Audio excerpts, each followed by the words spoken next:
o'clock hustle. 5 o'clock hustle, bro. 5 o'clock. 5 to 8, 5 to 12, 5 to 3 until you get back up the next morning. Every week I got a new idea. And that's what it always is, right? It's crazy. 5 o'clock. I was doing that in 2005, but everybody thought it was weird. 5 o'clock. Thus, the side hustle was created. 5 o'clock hustle podcast. Man, they're having so much fun.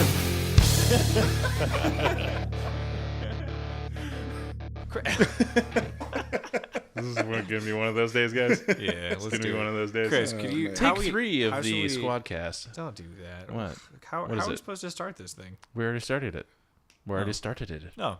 It's already All right. started. Well, welcome everyone Welcome to back. the 5 o'clock hustle. This is your monthly Squadcast coming at you. We were supposed to record an episode today, but it didn't work out, unfortunately. I've kind of been screwing the pooch on scheduling recently, apparently. No. Well, who's been screwing the pooch is the people that blow us off when we're scheduling. That's not what it is. It's That's what it is. honestly, Excuse me. That was a diversion for my pissed offness. honestly, when it comes to scheduling, I'm so angry. I'm we're all busy, right? Quite. But at the same time, we have to find more efficient ways of handling ourselves and handling people if we're going to make the podcast work, really, right? Yeah. Let me ask you a question. Mm-hmm. You have a 9 to 5, right? Mm-hmm. You have a 9 to 5, Dre, Yes, right? sir. So I have a 9 to 5 too. The last time that I blew off a scheduled meeting, whether or not it was sent as a calendar invite to myself or not, because I'm a man, I'm responsible for myself. If I say I'm going to be somewhere, I don't care if someone sends me an invite or not, unless I ask them to. But my point is, if I scheduled something, I show up for it. The last time I didn't show up for it was like a true emergency, Right. and that's acceptable. But Well, we're all professionals what's- too, so I'm not giving leeway. Like this Right. is, if we're reaching out to Bill Gates and he's not going to show up because he, has to go save children or create some new life-changing device, then I'm totally cool with that. But Right. have Absolutely. integrity. That's the first the But- first rule of hustling is having integrity. Absolutely, but when that's us individually though, and that's the only thing that we can do is make sure that we have that integrity. Yeah. But at this, and but I feel like it goes back we to can't that. expect everyone to be us. To have integrity. That's true, but at the same time, it's always like the golden rule. I go back to the golden rule all What's the time. that? It's treat others the way you want to be treated. So, if you don't want to be blown off, then also Sit on the ground. We've got sorry guys, we've been setting drinks on our tables, making bang sounds, but whatever. yeah. Continue, Ray. If you don't want to be blown off or tossed to the side, then don't do the same to others. don't blow off. You Don't. don't want to be blown off. Okay. Well, that's obviously we're venting. It's tough when you work so hard to schedule stuff and things fall through. But my mindset that I'm trying to develop is what can I do to make sure stuff like that doesn't happen in the first place, because I Sure. could have done a lot of things in order to make things easier. Yep. Like if someone, for instance, is in let's say Barcelona, you might want to try and schedule something in their time zone so it's more comfortable with their schedule. Sure. Or making sure they get maybe an invite through Google or something of that sort, and nailing it down, making sure it's down there, confirming as many times as you can. Just hypothetically, all this stuff is hypothetical. Hypothetical. But honestly, part of it was my fault. Part of it might have been on our potential guest's fault. I don't want anybody to be discouraged on coming to the podcast because we're holding up a high bar We when it will comes crucify you if you don't show up on time. But we make this podcast because we want to improve ourselves and we want to help other people improve themselves as well. Yeah. So these topics got to be talked about. Yeah. It's just simple And as that. it's what I've learned from it is just control the controllables. The Yeah. things that are in your control. Do your best to try and control them, whether it's scheduling, whether it's sending that extra email or extra text, or going as far as doing an invite or, taking somebody else's time into consideration. Just do those things that are controllable, and the things that are out of your control, those are going to happen, and you can't really do like an emergency or anything like that. Yeah. And it takes moments like this really to bring that to light. Yeah, absolutely. Because how else are you supposed to know? I could have sent, all of our guests. I've only sent one Google invite to our guests, and it worked fine. I don't even think it was really necessary because, it was with our guest Mike Cook, who was on, you can go check out his episode, and it was episode 6. Yes, episode 6. You can look him up. The Cookie Monster. And the cookie. But yeah, I think like you say, you got to control the controllables. Yeah, and it's also about being understanding. I mean, obviously, we can flame whoever we want, but at the end of the day, like you're saying, there's things that both sides could have done better to avoid it, but that's part of the process, and that's equally as important. Like, the means is as important as the end. Absolutely. So, that's why we're here. We're here to learn. I mean, honestly, we're not, we may be professionals in some things and experts in some things, but nobody's perfect at everything. So it's a good learning process. Speak for yourself, bro. Yeah. So, but like when it comes to controlling the controllables, what happens when do you guys do when the controllable, when the non-controllable comes in? What do you do? How do you react? Okay. You want to go? You want me to go? You go ahead. You take the. Well, I had some really. I was at the Consumer Electronics Show over the weekend, or actually over the week, CES. last week. CES. Yeah, CES 2018, baby. What? Shout out to CES, my brother CEOs. Shout out to Greg Monterosa. So I was there over Wednesday through Friday, and that's exactly what happens. Is you think everything's controllable, but it becomes the uncontrollable, and it's. One of the most important things for me to do is just remain calm and know that everything will work out. For instance, I had a meeting that was a big meeting that was scheduled for Thursday morning. I flew up on Wednesday, and then on my plane flight, I met the president of a really big ad campaign company that does they have some huge clients like McDonald's, for instance. Sure. Like they do marketing for McDonald's, and it was the president of the company that I was talking to. John Hamm. Yeah, and it was her, by the way. Oh, her name was Jennifer, and she's the president. And she's really cool and super eccentric. And but anyway, so she invites me to their company breakfast that the company is promoting on Thursday morning, and I'm like, oh shit, I have like this huge awesome meeting, and I'm like, I wish I could make it work. So I'm like toying with canceling the Thursday meeting that I had so I can go to this bomb ass breakfast and meet all these people. She's like, oh, Google will be there, and these new people from Pop Sockets will be there, which is a company I'm trying to do something with, and a bunch of different companies. And so it turns out that my Thursday morning hits me up and like, I'm really sorry. I got this meeting with Intel. right. And they're bigger than the company I work for. And I was like, yeah, take your, I get it. I get it, man. I totally understand. And, just remember us, the small people when you make it big. But then I went to this amazing breakfast and made a bunch of really just invaluable contacts in the industry. And everything was cool. But it's like, keep your cool either way. And I had people that canceled on me last minute. And it just, everything works out. Everything works out the way it should. Right. So, for instance, tonight is a good example. Squadcast, baby. We're supposed to do a Squadcast anyway. We kind of threw in an extra interview because we have a lot of people that are coming to us and wanting to interview with us and everything. And it's like, the reality is we were scheduled to do a Squadcast, so let's do a Squadcast and let's kill it. Absolutely. Yeah. So remain calm. I think that's my thing. And don't ever say anything out of spite, because I've sent some dumbass emails. I've said some dumbass things that I have to pull back on right away. Yeah. Because I said something stupid. Like I'll say, well, it was supposed to be for $1,500. And they say, well, no, right here you said it's $1,000. And I go, oh, shit. Okay. You ever hear that story with Walt Whitman when he would get pissed off about things? No. He basically, so he would do the same thing. He would write these like really... and if you're Walt Whitman, you can write a fucking note. Yeah, sure.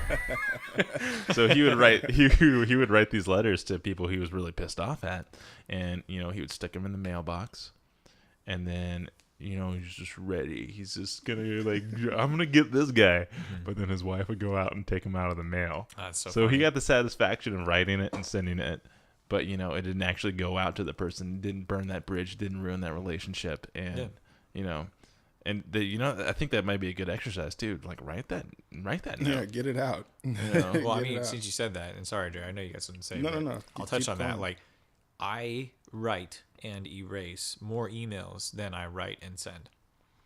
Most emails that it's a practice of mine that I've learned. I learned from an old boss of mine. His name was Cal Morrell. He used to be like a VP at Intel, and then he ended up running his own company and stuff. And when he worked with me, and he was my boss, and he was kind of like my segue into corporate America. And he used to tell me that he'd write out emails, and then he would look at the questions he was asking, and then confirm that he couldn't answer them himself, or that they wouldn't be misconstrued or miscommunicated or whatever it was. So I took that as kind of my own thing, and so I write out multiple emails a day, and they could be 3 sentences, they could be 2 paragraphs, they could be pages, they could have attachments, they could be the wackiest shit you'll ever imagine. Sure. And I end up just discarding it, and I'm like, oh, well. Have you ever accidentally hit send? Absolutely. Absolutely. Oh my God. Yeah. No, that's so embarrassing too. You never want to. By the way, it wasn't Walt Whitman. Walt Disney? No, the guy Mark Twain. Mark Twain. I screwed the pooch on that, guys. I'm so man. sorry. Classic mix-up. He wrote Twilight. Because Walt Whitman, I'm pretty sure, was gay. He didn't have a wife? He didn't. Well, during that time, he might have had a wife. Yeah, but yeah. I don't think his wife would have been as involved enough with his day to day to take out his anger letters. Yeah, Mark Twain also could write a letter. He could, boy. Let me tell you. Write the hell of one. Anyways, yeah. So, Dre, do you have any advice for me and everyone else? About I would, it's really, I think Dean kind of hit it on the head with the with his points, and just kind of piggybacking off of that. I just say look for the lesson. Like there's always something in there to be learned. And it's part of it is staying calm so that you can. Identify the lesson or look for that new opportunity to come along. And, inevitably it will at some point. But I just say look for the lesson, because if it's something that's out of your control that happens, like say, for instance, the thing that we did tonight, the lesson is, for us right now is be flexible. It's like, okay, now we're doing a Squadcast, so this is something else that we had to do. There's like that silver lining. We're still getting stuff done. So it's always, I just say, look for the lesson, because there's always something to be learned. I believe that everything happens for a reason.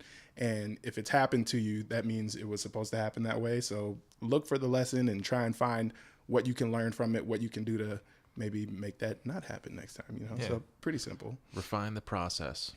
Boom. Make it more. Damn, I did your boom. Sorry. Everybody's gonna start booming. That's a hashtag boom, guys. Hashtag boom. Hashtag boom it.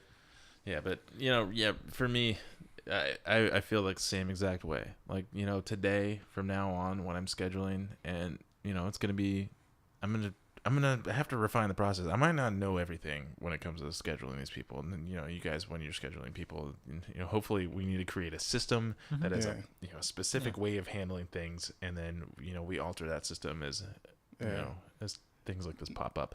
But anyways, no, and just going back to that a little bit, just for a second, I've been hearing people say lately that execution is worship. And so, like you said, refining that process, once you get that process down, execute on that process. And if anything happens outside of that, at least you know that you did everything that you were supposed to do to make it happen. And then anything outside of that, that's out of your control. And then I think that's a critical time when the pivot, is that the right use of pivot?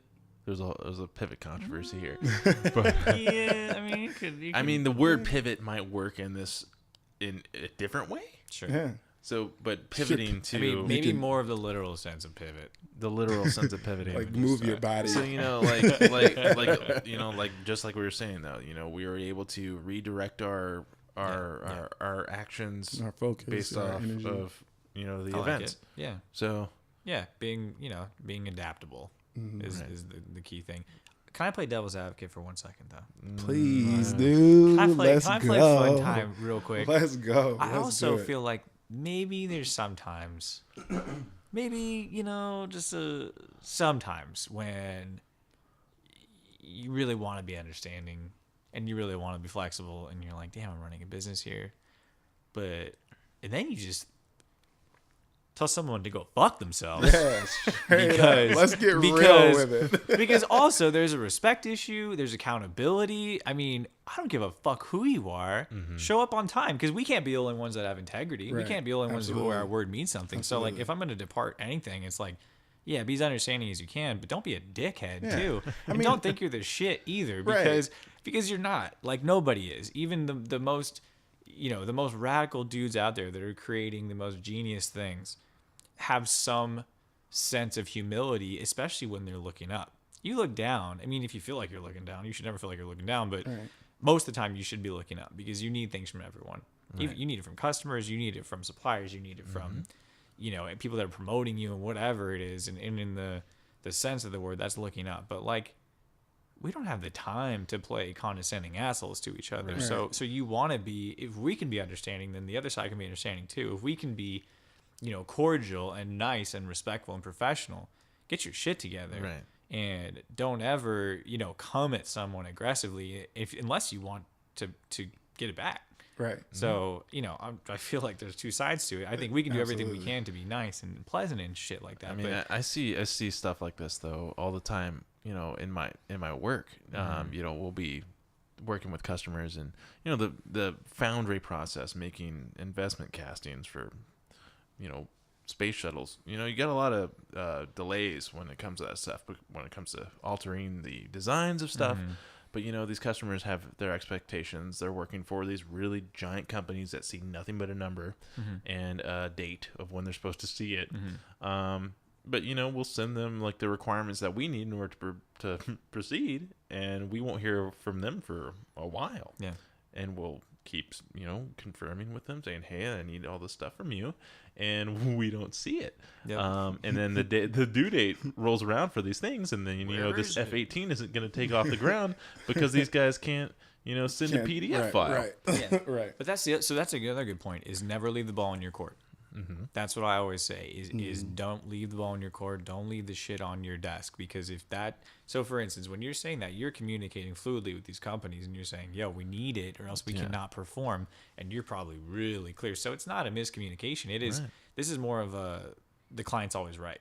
And that's the truth. Whoever's bankrolling it is generally right from from an interaction standpoint, because they're the one that runs the scheduling. They're the one that runs everything. So I don't know. It's different in like marketing and promotional stuff, but it's still. And I think just too, like, you never really know, like when you're coming into a situation hyper aggressive or just trying to belittle or prove that you're someone more, like, you never know who it is that you're actually dealing with.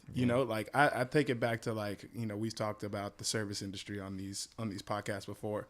Like, have you ever dealt with a customer who just like is asking the world from you, and you're going over and above to get everything that you need, but you're nice, but they're just consistently rude. Like, if there's people with less integrity, they're going back there and they're putting some salt and pepper flakes on your on your steak, like, so you never know who you're dealing with, because you can be sending a nasty email to someone who you think is less important, but they can show that email to someone who you're trying to get, say, for instance, a record deal with, like, and that can shut that whole opportunity down. So you want to think forward before you start doing these things, because it really can burn a lot of bridges before you even get to cross them. It's not even like while you're there. So just be aware of who you're dealing with. Not saying that we're like some crazy people, but I'm just saying, in that situation, like, for our listeners, for our viewers, like, you never know, like, who you're being an asshole to, so. They said that, I forget which,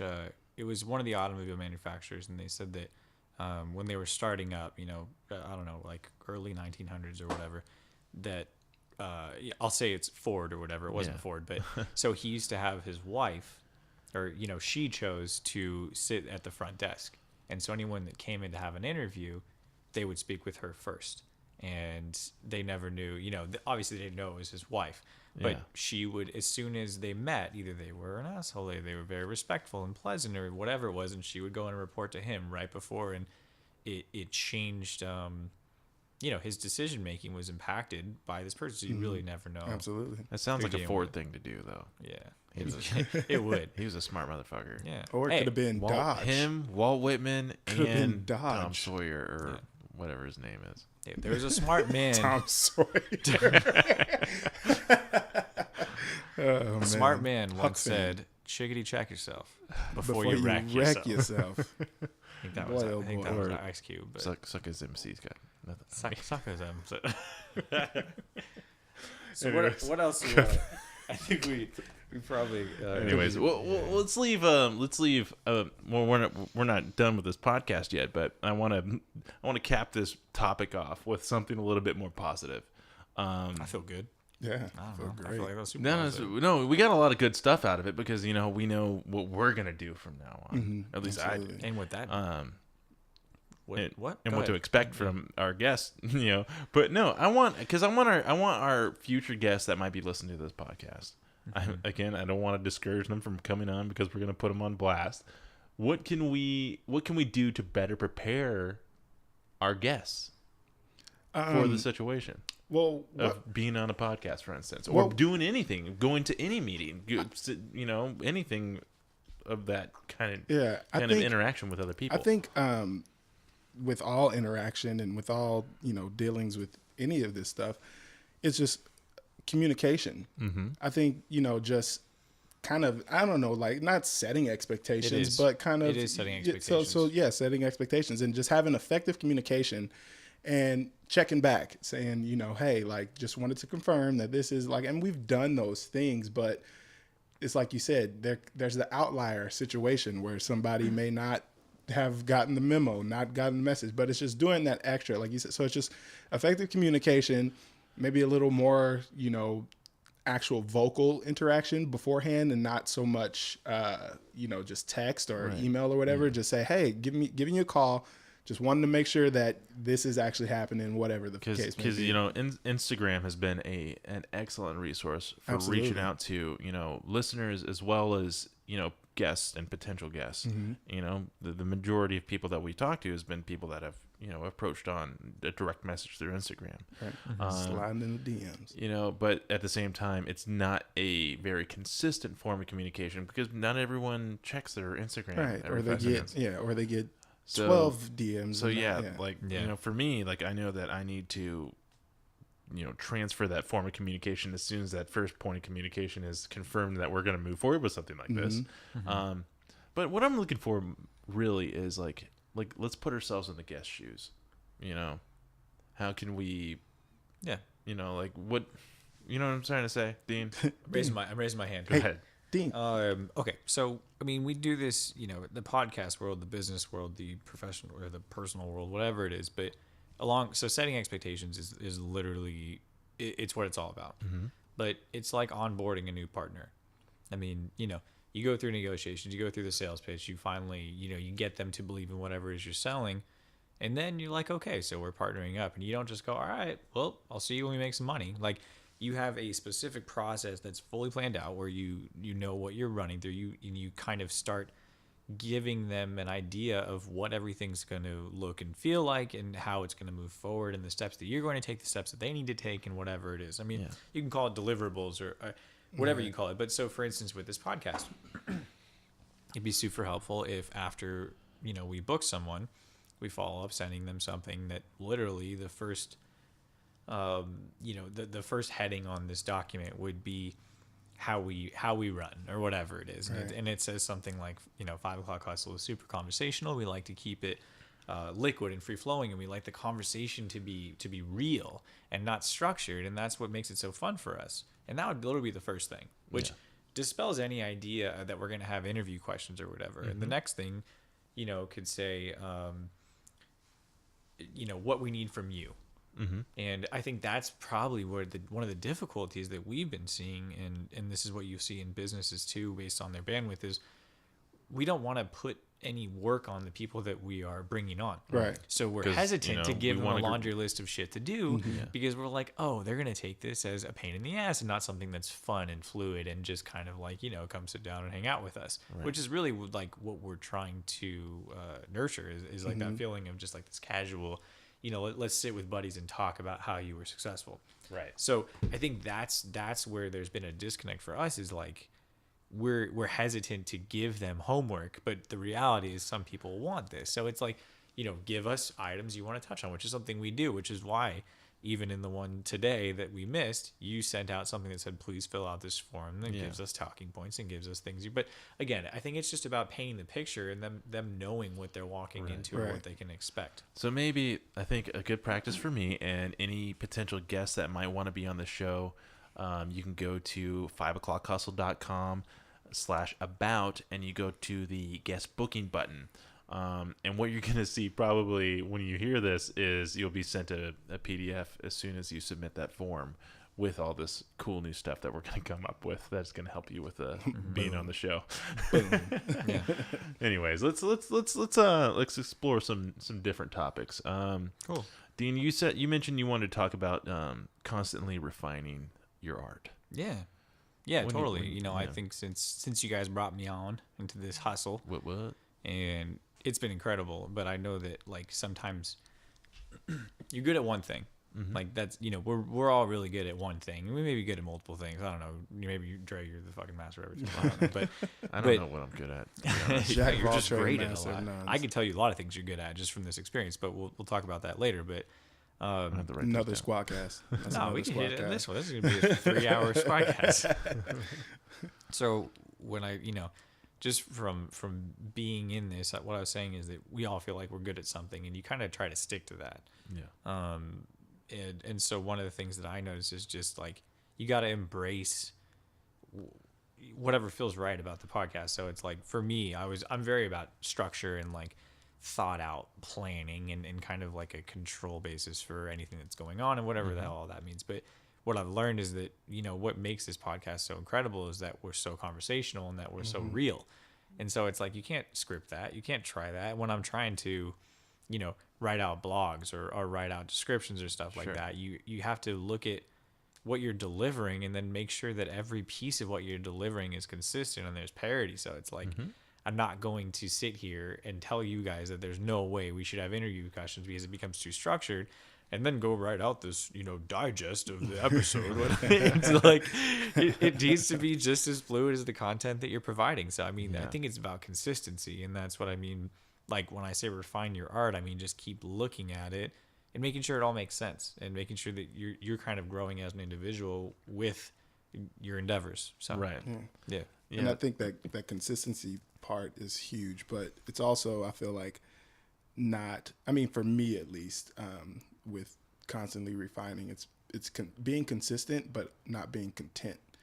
Always looking for what value you add and how you can add it even more, or how you can add it better, or where's another area that you can add that value, or because you can be able to add a certain value to one aspect of this, but then like you said, we look at this as a business, so there's a bunch of different avenues where you could provide value with whatever it is that you're good at. You just have to go out and find it, and don't be content with just your position and where you are, Yeah, for sure. So, for me, like I said, I to be honest, the reason why I started thinking about, doing anything like this is because I don't know what the fuck I'm doing. I never know exactly where I need to go, what I need to do. And I just want to find out more about myself, really. That's why I'm doing this podcast, really. So not only just to have really awesome conversations with you guys, but to just grow as an individual. And that's I guess that's refining my art. But not knowing your art makes it really tough sometimes. But I think that goes back to not being content, because it's like you do a lot of things, you do a bunch of things great. And I think that you not being content is leading you to want to explore these things. When you say that, though, like doing something great. Let's talk about what Chris does great real quick. I think this is a very Dean's been itching. You know what? This is bullshit. I think maybe that is part of refining your art, is gaining confidence in the things that you do well. Yeah, absolutely. And I'll tell you, Dre and I can tell you a number of things that you do very well. I Rich Drinks 2.0 didn't get anything out of it. I've read Rich Dad Poor Dad. I'm still fucking broke. No, you look.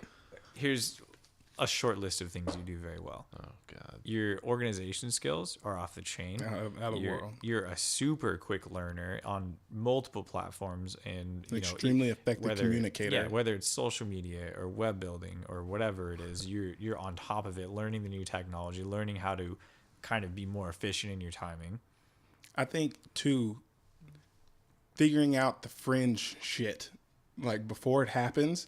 Like Chris is like, oh, there's this thing that is like you shoot lasers into your ear, and the next thing you know, like everybody's like, oh, check out these lasers. Like Chris just knows what's gonna happen, and I think it's just kind of a gut feeling that you have. Like you may see something that I don't know what it is, but so you're open-minded and insightful. Boom. I'll take that. Golly, he's you good. know, You're good at twist that. And turn it. You're good at that. Okay, you're hustle like you grind harder than either of us do by far. Probably triple the Sometimes effort. like I'll get texts and I'm like, dude, it's the 5 o'clock hustle. It's 7 a.m. He's like, well, your job doesn't start till 9, so hustle right now. Then he runs the 12 to 11:59. Right. What I'm bad at is positive feedback.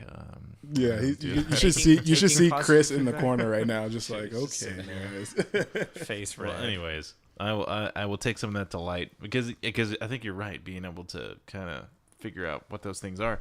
I don't know. Whatever. Moving on. No. And I think it takes a platform like this. I think it takes something like this for us to kind of recognize those things, because what this is for me, at least, is I'm looking for a way to express the million things I have going on in my head, and also learn from other people how to do something with those thoughts, you know? Right. And I think that it's kind of like a release for me, but at the same time, I'm learning a lot more about what it is. So like the many guests that we have on here, like whether they're artistic, whether they're in business, whether I take little nuggets and I try to apply those to like my everyday life and apply those to my strengths. And then sometimes it makes me even realize like, hey, like maybe that actually isn't, maybe it's something that you want to be good at, but it's not something that you're actually good at, you know? And it just kind of keeps me, like you guys are saying, refining the skill, refining everything. So it makes me take a look at what I actually think I may be good at, or something that I think I may be terrible at, but I'm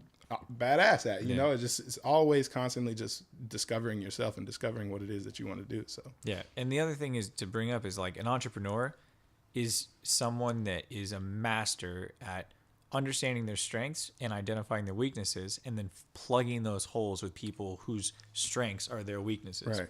So if you can't identify and understand and accept your strengths, Chris, then there's no way in hell you're going to be successful in entrepreneurship, because you have to find people that can do the things that you know you can't do, but also you need to know that, you know, if the three of us plotted out a chart with 3 different activities, you need to know which one that you're better at us at, and you need to know which ones we are better at you at.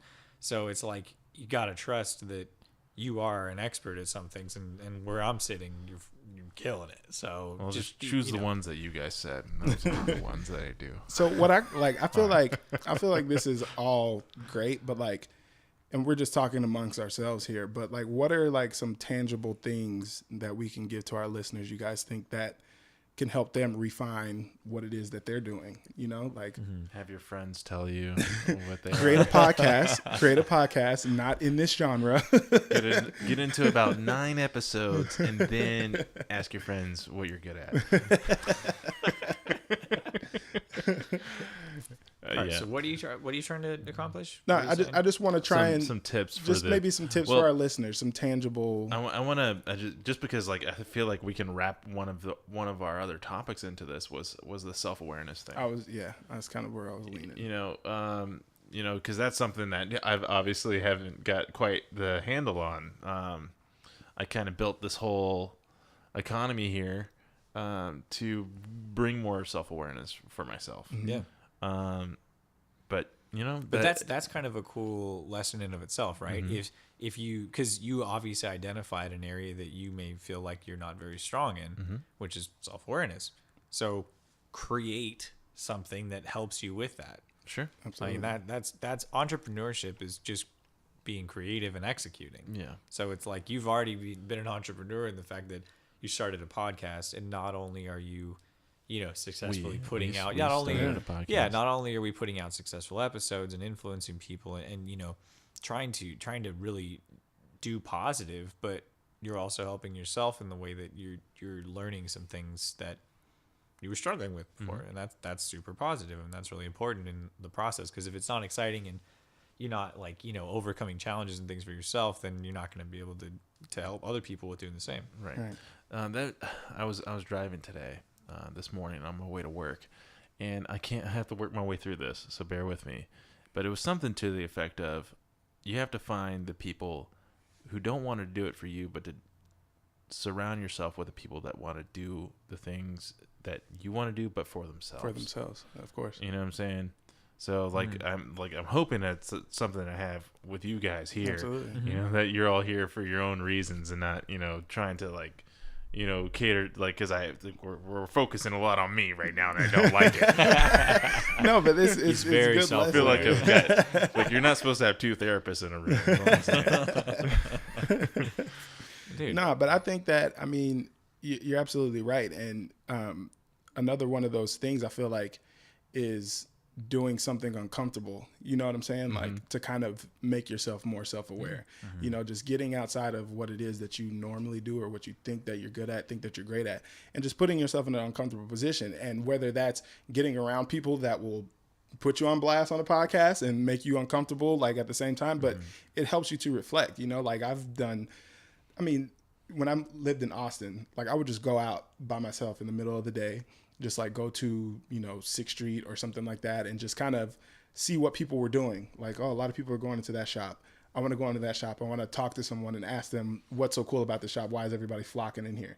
And through that process, I met a lot of cool people, and I would also do that with my cousin. I would be like, hey, let's go do just a random thing, and get him in an uncomfortable position, because we connect on a different level, but we connect comfortably. So I want to see him outside of his comfort zone. I want to see myself outside of my comfort zone and see how we interact when we're both uncomfortable, so it's just getting into those situations. And like you said, you may be uncomfortable with us talking about you at the same time, but I feel like that'll help, you be, not that you need to be more self-aware, but it'll bring some things up. Well, everyone should always, I feel like, strive to be more self-aware. Yeah, I feel absolutely. like that's definitely one of the main things that it takes to really be successful. Like Dean, you mentioned that. Oh, absolutely. Yeah, introspection, like constant introspection. There's nothing wrong with that ever. You should always be challenging yourself and I feel like looking that's at the ways main to do thing. better. Like, what would you want to improve more in your life than that? Yeah, well, that's what I was telling you both. Like, I think it was last week that I'm used to, like I'm doing it right now, but I usually go like this. Okay, so how I feel about this is, so I like take a pause take a breath. and I collect my thoughts and then I'll deliver them, because I'm so nervous that I'm going to say something that's jumbled, because my brain is working so freaking fast that I run over myself. And so I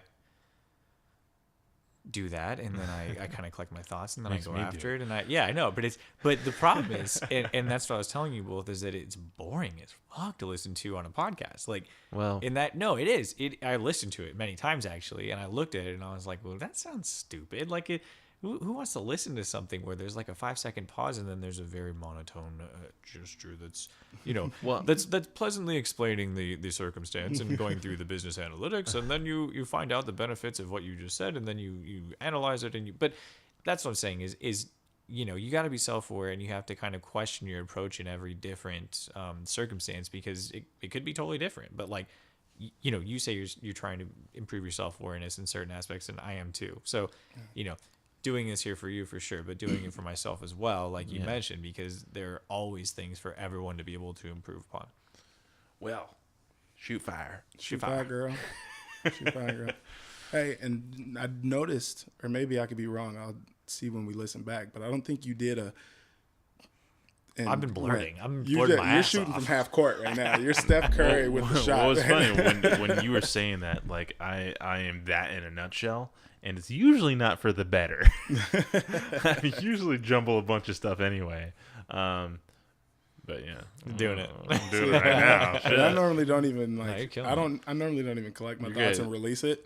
I kind of hold it in and I reflect on it way too much. And then it starts to bug the shit out of me. And then I say something eventually and I'm like, I shouldn't have said that. And trying to like pull the words back into my mouth. You guys keep this going. I got to pee. You guys going to be good on your Yeah, we're just going to talk about you. We'll be good. We're just going to talk about you. Go do your thing. As long as I'm not here, I'm fine. I think that's like a self like preservation mechanism that he has. It's like they're talking about me. I gotta pee. Pee. I have to pee. Oh man. Just threw it. Yeah, no, do your thing. Do your thing, dude. Just make sure you clean up after. If you sprinkle while you mean, tinkle. I think it's really interesting that Chris isn't here, guys. So let's talk about him. Let's talk about Chris. Okay. Let's talk about Chris hustled so hard. So hard. I mean, So hard. Dre, correct me at any time if I'm off, but like Chris pushes. I mean, he has, a 1+ year old baby girl that, he has a full-time job. He busts his ass. He's actually pretty high level at his job. So he's got a lot of responsibility. He actually took on more responsibility lately.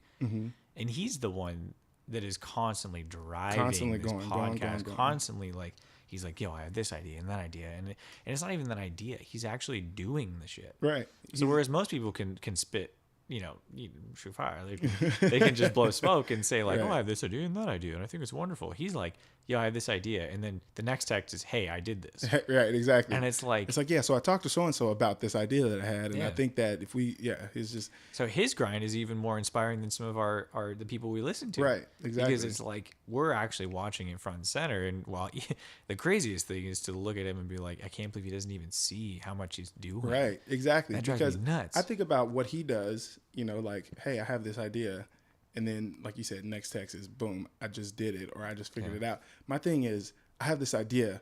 Let me reflect on it for 3 months and actually see if it's something that I want to do. Instead of just going and doing it. And then if it fails, then fuck it, next idea. Like, I kind of sit and reflect on it. Like, that's just the musician part of me. It's like, I like to go into a music session and I'll put something down. I'm like, man, that sounds so cool. But is it going to sound cool 3 weeks from now? So then I sit on it. Then I sit on it and then I go back and I'm like, oh, it actually was pretty cool. Or, it's shitty. Let's just trash that one. So sometimes after the 3-month period, it does end up pulling through. It ends up pulling. I'm not going to say majority of the time, but a lot of time it does. All right. But, that's your process. It's my process. Exactly. Yeah. And what he does would make me uncomfortable, whereas, so it's like the strengths and weaknesses that you were saying. So like me going out and he's talking to 1 million people a day, hitting people in the DM saying, hey, I want to interview, like whatever it is that he's doing. I would feel super uncomfortable doing that, but I know that that's a part of myself that I need to improve. So it goes back to that self-awareness. Yeah. And luckily for me now, being surrounded with you guys, is I can look at that and I can say, this is a tangible example of how effective that it actually is, because a lot of times when people, he's back. because a lot of times when people start thinking about those things, they don't have an example of how it's done. Yeah. So they kind of get unsure about it. Yeah. Like I look at, what he does and I'm like, shit, man, that would just, I don't know if I can do that. I don't know if it would work, but then I look at it and then it works and I'm like, oh, well, shit, I guess I can do it, So it just makes me more self-aware and puts me in an uncomfortable position to go out and do it and then reflect on that later on. Damn. So. And this is what's so cool. What I miss? Nothing. I'm about to sum up something though. This is what's so cool about this podcast too, is that like, we're all sitting here. We're not Gary V. We're not professionals. We're not experts. We're not making money. We're not doing any of this shit yet. But we are taking something that we're passionate about. We're finding different ways to pursue it, and we're learning as we go. Yeah. And that's something that I always say that try and learn from other people's experiences. In this case, we're learning from our own experiences, or I'm learning from you guys, and you're learning from me, and vice whatever. But like, it's cool, and I would love to, like, I like going back and listening to our episodes because I learn something from them every time. So hopefully people that are listening to them are getting something from it too, because I think it's a really cool journey. All right, well, let's flip this topic on its head, and let's go. Let's spin this topic. Jesus. Anyways, boom. When you take the flip side of this and you realize that you let's say you got your self-awareness, at least your dose of self-awareness, and you realize that you're not so good at a thing, and what do you do at that point? Yeah. Well, look, I think it's really cool. Like, again, something I'm getting from this podcast is let's cut back to our I don't want to give too much away, but our interview with Greg Monterosa at Hub 101, which was like one of the most profound and incredible interviews and just experience that I've ever had. But like, I mean, he solved this, right? He created an environment, and again, I guess people will listen to this after Greg comes out anyway, so it doesn't matter. But so he created an environment that facilitates collaboration amongst like-minded people that are hustling and that are grinding, that are trying to achieve something. So maybe that's the best answer. Like he said in that episode, and shout out to Greg Monterosa, Hub 101, what up? Well, by the way, is surround yourself, get a crew, man. Surround yourself with your crew, or hit an environment that like Greg facilitates and he nurtures that creates, it puts you into contact with people. It's all about networking. It's all about creating this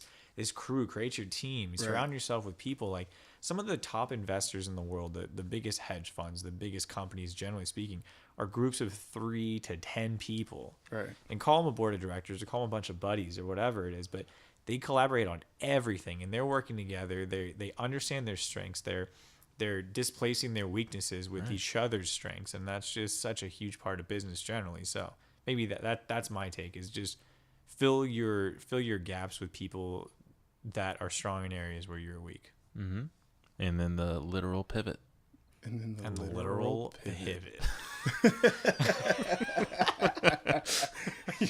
How long have you been waiting to squeeze that one back in? Turn your body. Turn your body. Side to side. But only keep and one do foot thing. planted, or you'll be called for a travel. Take it back now, y'all. No, but you brought up Greg, and the Squadcast, it's so we can kind of flesh out the things that we didn't get to discuss, because when we're interviewing a guest, we're focused on the guest and what they're talking especially about. Greg. Holy, and it's a moment, but the Squadcast is a time to where we can discuss what's on our minds. Can reflect, we've been doing some awesome reflections and stuff, but like let's look back on some of those episodes, because we're the plan is to interview 3 guests.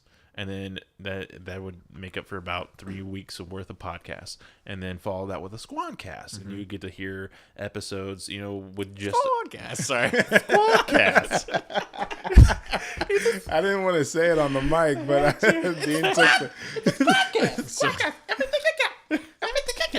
But yeah, like once a month, we get an opportunity to sit down together and discuss the things that we want to discuss. But let's recap the last 3 episodes. All right. Do you guys know who the last 3 episodes were? So we had Dean. No. We had it was Cookie, the Bull, and the Monty. and then Greg. Never mind. We missed that on the last Squadcast, I guess. Yeah. I didn't even get to reflect, dude. I didn't reflect on myself. No, dude, we're reflecting Did on we it do a right now. Squadcast? No. I think that counted was as a a Squadcast. That was a Squadcast. That was basically a Squadcast. Sorry, everyone. We're excited. We reflected on Dean's life Yeah, we were and his journey. Anyways, so yeah, we got to speak with Mike Cook, good friend of ours. Yeah. Amazing artist. Friend of the 5-0 fam. We spoke with Kevin Bull, American Ninja Warrior. Warrior. Ninja Warrior. Yeah, baby. I don't know. But GM Dojo Boom, he's such a cool success case, and he's very soft spoken. Like he's not the same. Like he's still So type modest. A, but he's very modest, Very very modest, humble. yes. And he definitely gives. Like he gives back a lot. It was really neat. Yeah. I posted on Instagram today. I was like, he's just, a generally nice dude, but also like the most badass, of badasses, He's like sleeper cell, dude. Exactly. Like if you saw him, let's say American Ninja Warrior didn't exist, but he was still the American Ninja Warrior persona, right? You would never know. Right. You'd never know. He would just all of a sudden backflip off of a mountain. He would just grab a sphere with his feet, and he would backflip onto a platform. I'm pretty sure he can bend a spoon with his mind. Yeah, I've seen it. Yeah. No, if he were a bull, he would probably let the bull rider just ride him, because he's like, it's okay. It's all right. If this is what's best for him, and then when he's ready, Let's look back at Mike Cook. Yeah, Cookie. Obviously, he's been crushing it. He's working on his new book, getting it released, getting it published. I'm really excited. I backed it. It's not, he has a GoFundMe account going, trying to get that thing made. It looks amazing. It's just a great looking book. Yeah. Did you see? I posted a little picture of like I had to screenshot his video because I couldn't find any other way to get a picture of that. To get a picture. Could have asked him probably, I guess. But you know, Mike, he's like we were talking about self-awareness. You know, he's really dialed in onto a thing for himself. You know, figuring out his when it comes to his brand, his art.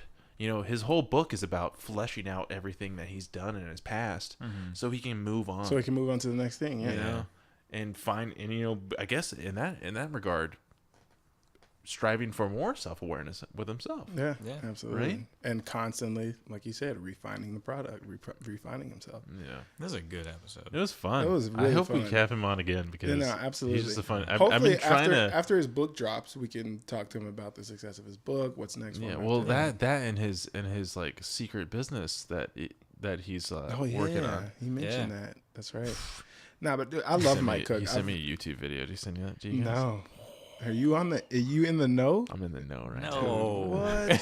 What? Come on, man. Yeah, but he's working on some really cool stuff. Nice. Not even art related at all. But probably to him, it's art. Yeah, we talked about that. Yeah. We did talk about it afterwards. Yeah. But I think to him, behind the scenes, to him, it may be art because an artistic mind like that always kind of finds the creativity and art in anything. Yeah, it doesn't have to be conventional art. Right. It doesn't have to be like drawing pen to on paper. Yeah, it doesn't have to be pen to paper. But I've always liked Mike. You know, from when we hung out with him back in the day. Dude's just full of energy, kind of like the life of the party type thing. Elevated. But no, he's a like you said, he's a super self-aware guy, and it's just nice to hear that from an artistic standpoint. Like for somebody who succeeded in something so unconventional, you know, like that you normally don't think about when a kid thinks about, I have to go to college to be a X, Y, and Z. Nobody ever says like artist. The term is literally struggling artist. Yeah. I think we know the term struggling artist better than we know the term artist. Yeah. Like true. Seriously, True. It's crazy, but he surpassed that. Yeah. It's so impressive. I wonder if that's kind of like a worldwide spread. What's it called? Like you know, a stereotype. Self. No, what is it? I can't find the word. Moving on. Self-fulfilling prophecy. Oh, you know? for sure. You know, like that the art world just kind of made for themselves. Probably. Well, they want to be super exclusive. Like it's. Well, if you think about it, like the good artists, because you know, like I guess that's another thing with self-awareness. What's good art? It's relative. You know, like it is relative. Like all art is relative. Mind blown, right?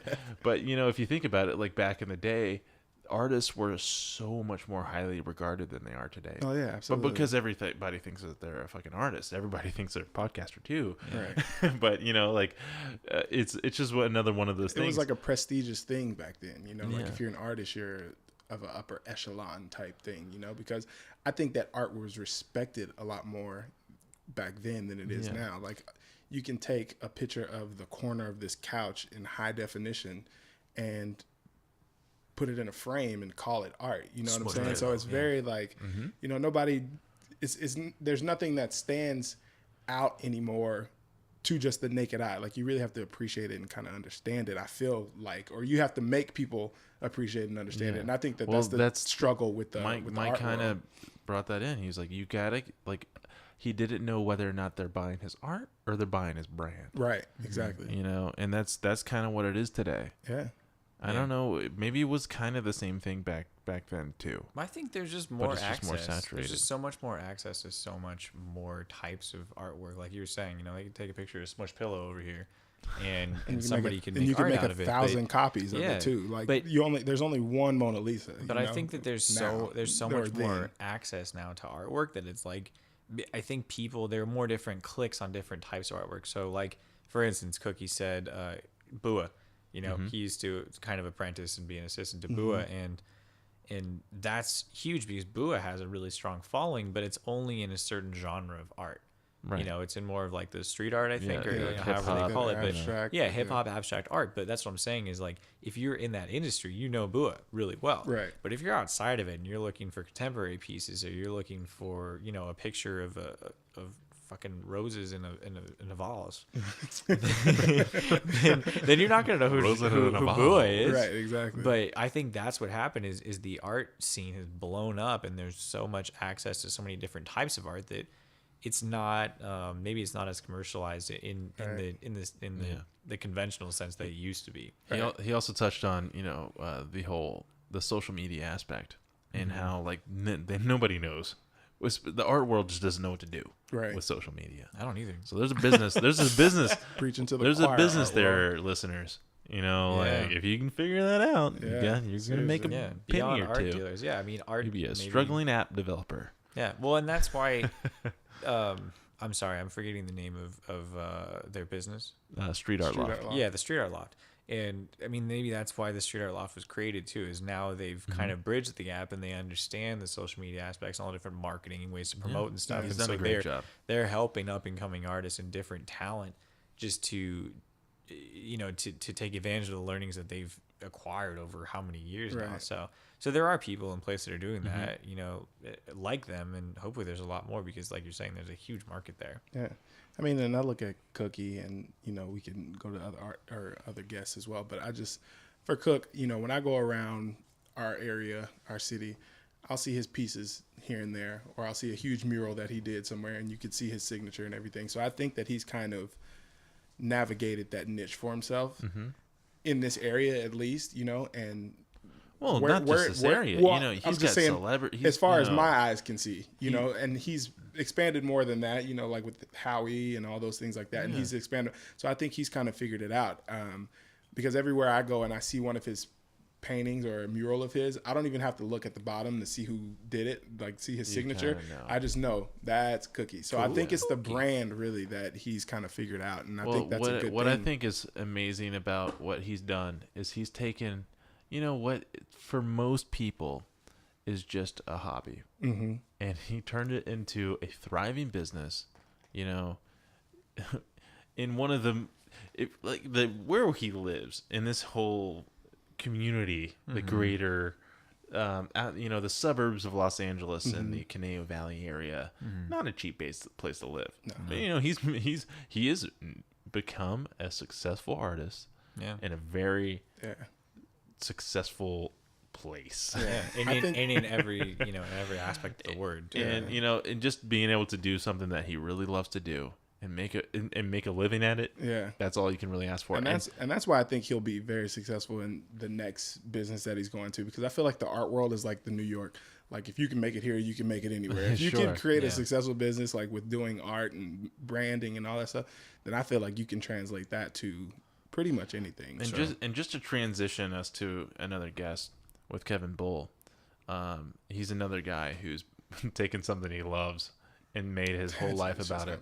Isn't like his life is like, a child's playground. Dude, I used to grow up wanting to be one of the three ninjas, and I'm like, it's so unreal.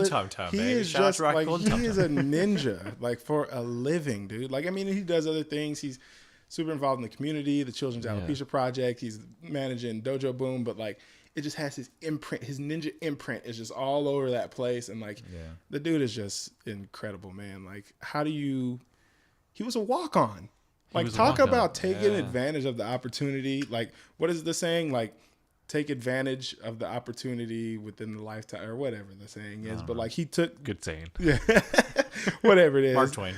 Mark Twain said that. Walt Whitman, I'm pretty sure.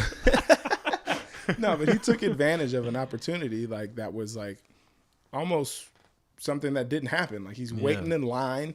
As a walk-on, and they're like, "Hey, this guy just a little bit put of him luck up there, a little bit of luck, but at the same time, but also being prepared, like, because you just can't go onto that course as a walk-on and then make it to the second stage. The dude completed the freaking course, like that. Talk about preparation meets opportunity, success. Like, that's just being prepared, man. That's huge. Well, that was a big thing I learned from him. Imagine where he would be if he didn't work out all the time and didn't train, and then he didn't show up.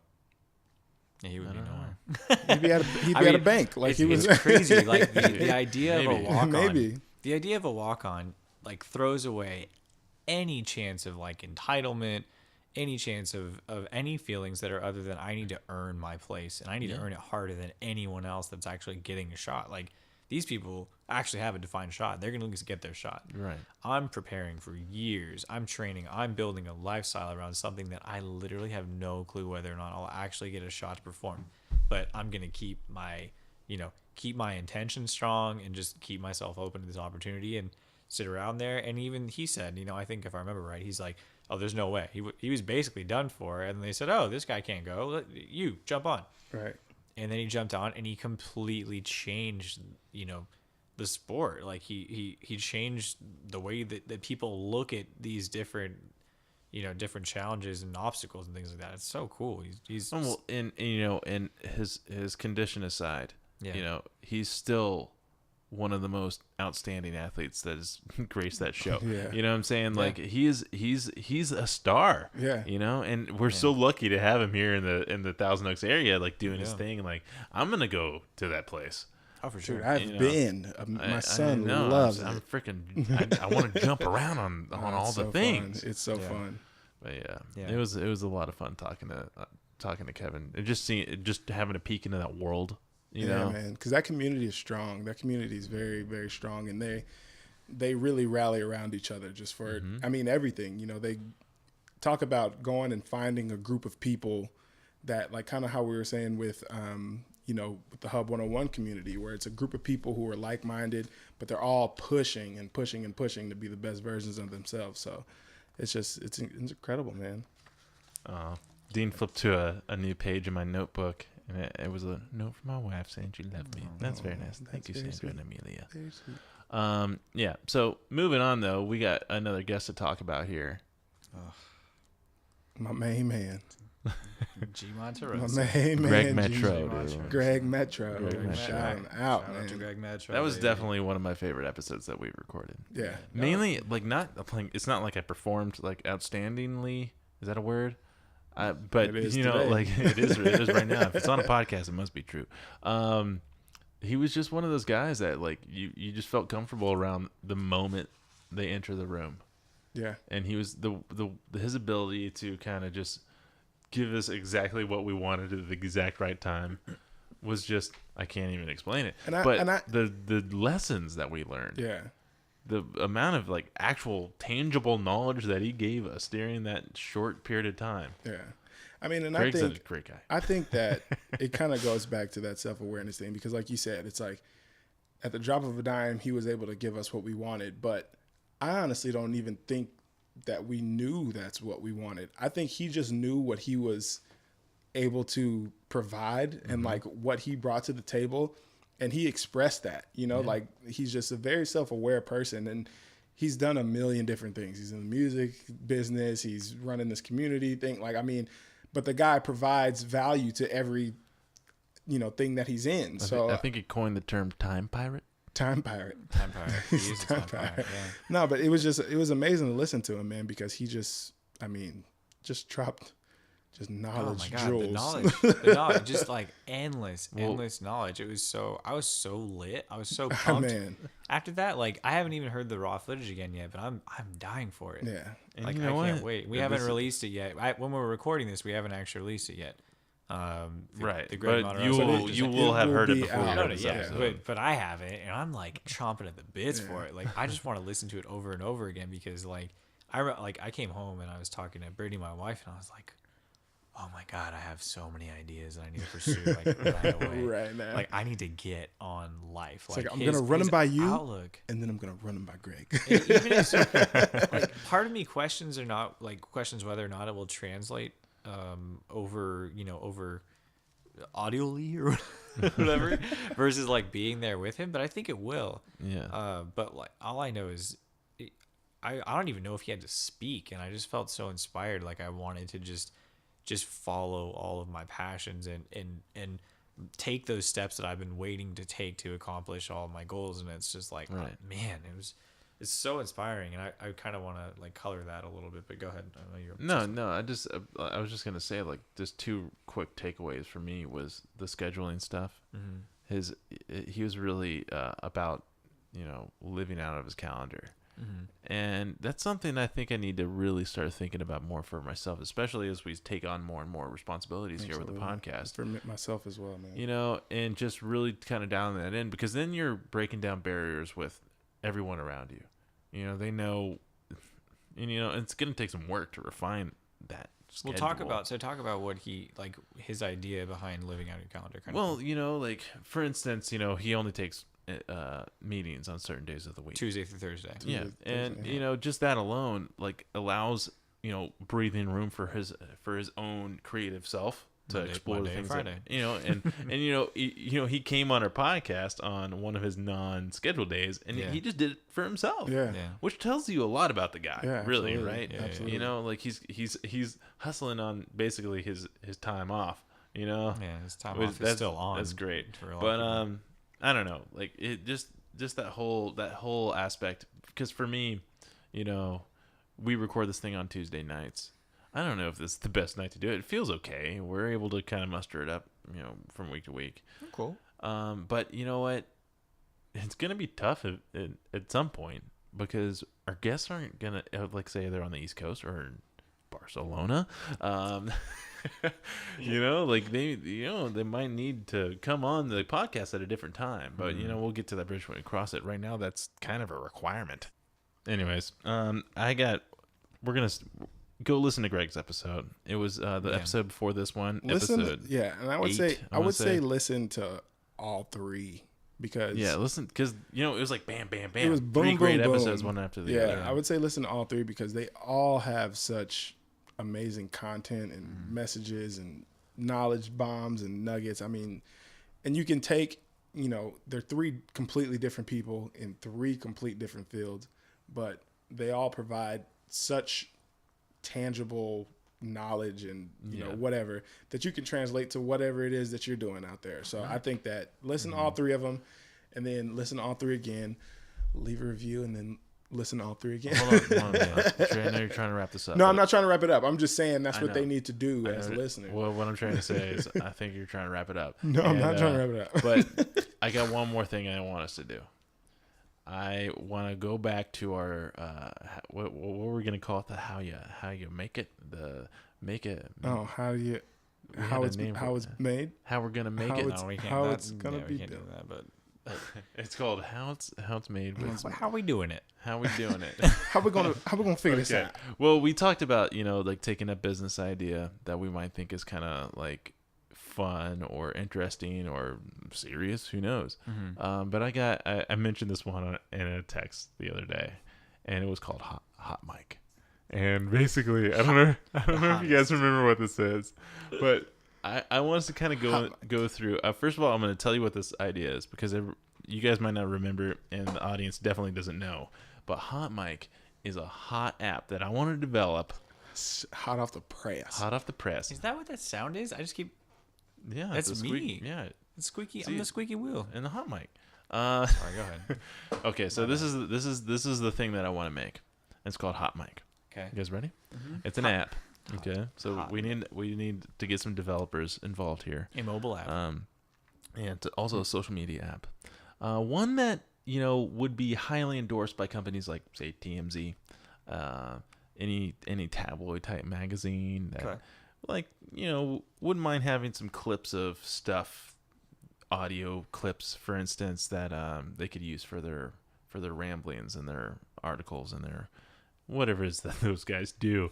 But Hot Mic, what it does, it is a audio only social media app, say like Twitter, but you're not, instead of tweeting, instead of live streaming video, you're live streaming audio on yourself throughout your day for a moment in time, but you are literally just being heard in the world as you are in it. So say you are one of the Kardashians, you know, like, shout out to Kardashians. they'll be logged into Hot Mic, you know, and you can just hear them like being themselves, being Kardashians, whether they're you know doing their makeup, having a chat with their $400 an hour makeup artist, or you know they're What a bargain for doing them. some $400 an hour makeup. just doing something weird, you know. So do the Kardashians go live? I mean, like, yeah, right? No, I'm saying like right now, like on Facebook Live or on any of that live crap. absolutely. Do they go live all the time? So and they release videos and they do, you know, this and that. It's just another platform, but instead of having a text element or a visual element, it is an audio element, kind of like a podcast. got it. So it's like I feel like for the Kardashians, the visual aspect would be more beneficial for them. But imagine this. In my head, that's how it works. Imagine this. Imagine this. So what? It can get real weird. All right. So it's like some secret, like it's not necessarily a secret, but there's some Mr. West is in the building. It could be handling secret. some work. You could have a sequel, an audio only sequel, because I think visual would still work better. Dude, what's that one called? Like Superstar. With A Night in Paris. Superstar Kardashian. I mean, you know what's interesting? And sorry, I'm gonna cut you off. No, go ahead. Like, think about a lot of like the meme sound clips that are like huge right now. Yeah. And the fact that a lot of people haven't even seen the video that's attached to the sound clip. But maybe, you know, it lowers. Okay, I want to kind of refine this a little bit, and then I want to go into like, you know, like the steps of like actually like kind of pursuing making a social media app like that. But I just kind of want to have fun with this idea because I think it's kind of because you like it. It's kind of funny. Like it. It's funny, right? Like glowing right You now. want to hear what the Kardashians are doing. Glowing, dude. You know what? I'm still mad because in 2011, when I think like I don't even know if the App Store was around yet, I was like, wouldn't it be awesome? I think Twitter was around at that point when I had this idea though. I was like, why don't? Because Twitter had the platform of 120, 140 characters. That was it. I was like, what if we did that with video? You only had 10 seconds, 30 seconds to make a video, and then Vine came out. Obviously, Vine's not doing great right now, but the fact that I had that idea, Instagram killed the Vine star. Dude. you know, the fact that I had that idea 3 years before they ever came up with it, I was kind of like, man, if I only had you're an invisible pioneer. $1 million. You know, it's just like, you know, I'm always trying to think of like weird stuff that could be just cool. That, because there is no audio only social media platform. Obviously there's podcasting. People can go through the very difficult process of starting a website with an RSS feed and you know, publishing that RSS feed to several different platforms so people can hear it. Or you could have, you know, this app. Trey, what the hell is that?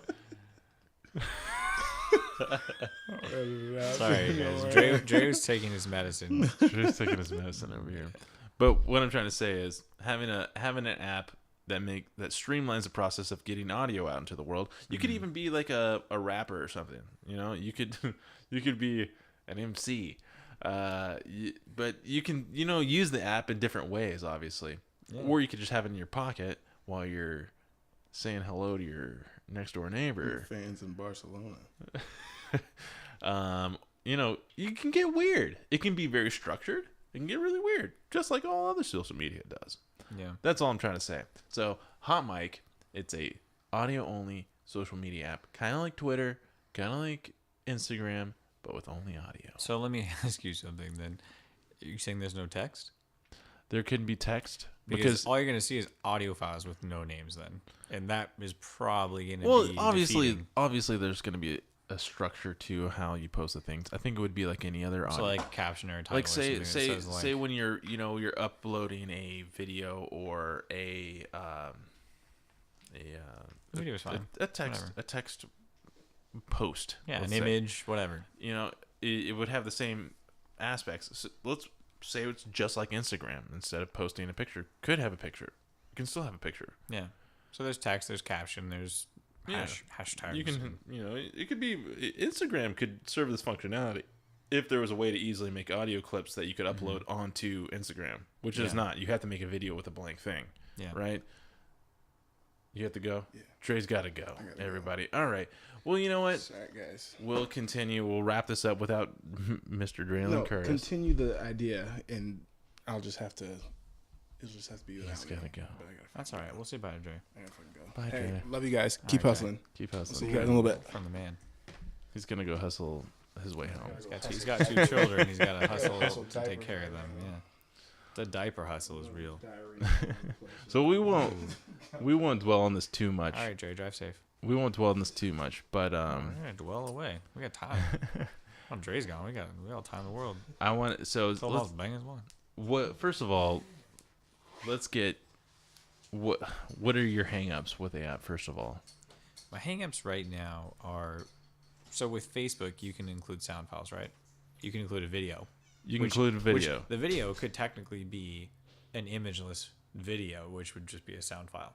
Well, it would be a bigger file, an MP4 file, Okay. as opposed to an MP3, which there could be something there with data savings.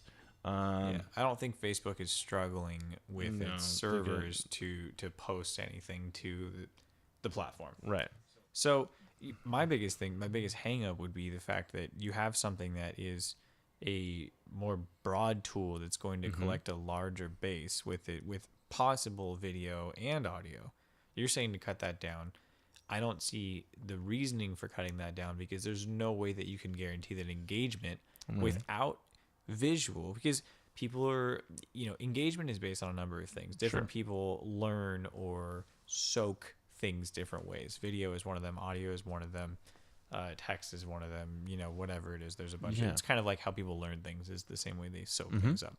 And so my biggest concern would be that by taking away one of the elements, video, and just focusing on audio, you're actually going to lose some of the engagement that you would see with video. Right. Which is already a technology that's out there. The idea, I guess, is more to pull the people who want that aspect of audio, a primary audio platform, like say, for instance, people who listen to podcasts, Or like ugly people. or ugly people. I like it. They could be people that have faces for radio. But Oh wait, that's cool though. There's a lot of okay, so there's an interesting tie in there, which is there's a lot of new sitcoms or not sitcoms, but like different reality shows that are coming out. They're like what is it, Dating Naked or not even Dating Naked, but like blind dating or something where they like go into a dark room and they can't see each other or anything like that, but they have conversations and whatever, they do whatever. But so there's a lot of movements towards not misjudging based on the way something looks, but just the way it is. Yeah. And so maybe is that your approach? I mean, is it taking away different biases based on imagery and just focusing that on could the be part audio? of it. Like say interesting. one of the Kardashians doesn't want to put on makeup that day. Yeah. Maybe she wants to save $400 for her eyeshadow. Well, she's selling that eyeshadow, so I wouldn't. She's got a recommend whole it. stock pile. So of it. maybe the Kardashians aren't the best idea of But non-imagery. say it's somebody that doesn't want to just be seen. You say share? What? I thought you said share. Let's say that someone just doesn't want to be seen. Yeah. But they want to be heard. Yeah. A lot of there's a couple levels of communication. There's the written word, there's the spoken word, and then there's the bringing the spoken word and with a visual medium together. And you can miss out on some things if you don't have the visual aspect. You don't have the the facial expressions that you can draw from. But that goes to show if you don't have access to that, say you don't have a good camera, say you don't have this, say you don't have a microphone, you have to work with what you got. Yeah. But everybody has a camera now. That's not an excuse. But say that functionality is just not something that's going to work for you because maybe you're not a great photographer, maybe you're not a great photo editor or video editor. But say honestly that you're just not one of those people that want to be seen on camera. Which there's a lot of people like that. Yeah. Think of all the catfishers who would have saved so much time pulling all those image files and faking these accounts when they could just use their voice. Sure. Like I'm Kim Kardashian. This is my hot mic profile. I think there's some value to it. I'm not sure I'm quite convinced that there's something that Facebook can provide, except for the fact that people are trained. I think they should honestly put a audio file upload thing on there. Why wouldn't they have that? you can already record voice memos on your phone. Why can't I upload that? Because they think that there's more engagement with video, which is sure proven, there is, which is proven. At the same time, especially with people who are kind of self-conscious about their looks, they don't want to be seen. Yeah. Maybe they have the best voices on the planet. Yeah. You know? No, I actually think it's a really cool idea. You just really have to you'd have to make a really strong use case. Right. And it would have to be kind of niche because, like I'm saying, Facebook already has a larger scope solution. Mm-hmm. So it's like you have to make a case for narrowing down your scope and making it so that you take the imagery away, which I think there is a case for. Here's another case. Say that we didn't have a podcast. Say we just want to record, short sound clips of us like doing our thing, or the whole thing, full conversations like this on a podcast. We record. We're not recording in a studio right now that has like really cool looking walls with foam everywhere and like really giant mixing soundboards and stuff with lights firing off. Yeah. We record in my garage. We record in your living room. If we could be anywhere. Yeah. So. But again, my rebuttal, and I'm not to shut you down, but it would be we're relatively good-looking people. Sure. We even discussed the fact that people might even like to watch us. Yeah. So it's like, but that's I think that the use cases have to be pretty specific. Sure. I think that you can find use cases for sure. But I think that in this case, if you have a great idea like this, I think it's a cool idea. It hasn't been done yet. Well, it's something that like for instance, Snapchat. Mm-hmm. Maybe Snapchat's not the greatest example. Let's say Vine. Mm-hmm. It's something that they're like, let's make this awesome thing, and then like Facebook's like, I'll just put that on here. Yeah. And then you're done forever. Right. Well, that's what I was saying earlier. Is like the Mimi Outside girl. Yeah. Like, would she be as famous if she had just made an audio file that said Mimi Outside? Absolutely not. So that's not your use case. So your use case has to be something that it sounds like it needs to be kind of sincere. It needs to be genuine. It needs to be something where people can. I mean, your use case is literally blanking out the face. And focusing on the voice. Yeah, I mean, it's kind of like we just passed MLK, right? So it's like take away the color of them and focus on the content of their character, kind of thing. Right. So it's that's what it was. That's what it was for Martin Luther King. Yeah. And that's cool. It was his ability to speak. Yeah. And his voice. It wasn't his person. It wasn't the people looking at him. Mm-hmm. It was the way that he spoke. Yeah. And that's an important aspect. But, it can be very serious. Yeah. But it can be very goofy too. I could just have it in my pocket on my way, to try on like pants at the mall. Yeah. You can try on pants. It's just who cares? It could be dumb shit too. But like, yeah. No. Anyways. But maybe not. That's what I'm saying. Is you're gonna have to sell it to someone at some point in some time. So, sure. So you have to. So I guess because we're not gonna have Donald time to Trump elaborate. Donald Trump would not appreciate it. Well, Donald Trump, because he would be very upset because everybody has their hot mic app on, and they're catching his funky clips. We went political. So,